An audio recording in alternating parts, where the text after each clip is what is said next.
Nou. Hoi, mem. Margje moet eerst goed ontsmetten en Hans kwam ontwaan voordat ze naar Boppen kon. Maar een telefoon had ze contact met haar mem. Die zit hier op Trijenheeg en had ze al 2 hele weken net zien, wil ze voor hinnen alle dagen gieën.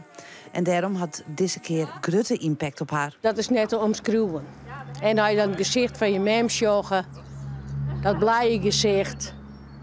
Nou, dan, ja, dat is met je pennen te beschrijven. Werkelijk wie je net. Short mem wel hoe heeg ik steen? De heegwerker giet de hele dag op een del. Een protte mensen hadden opjoen om de inwoners te zien. Ja, geweldig. Je kan het gewoon net omschreeuwen, zeg maar, hoe mooi ze dat vinden. Nog om, ja, toch na 2 weken, 3 weken, wat ze maar de men net jong hebben of de partners. Dus het is gewoon geweldig. Voor de bewoners is het een mooi barn. Ze zitten nou al dagen zonder bezitten en kunnen wel wat omtinken broeken in deze tijd. Ik weet van vanmorgen dat mensen het er uren later nog over hebben.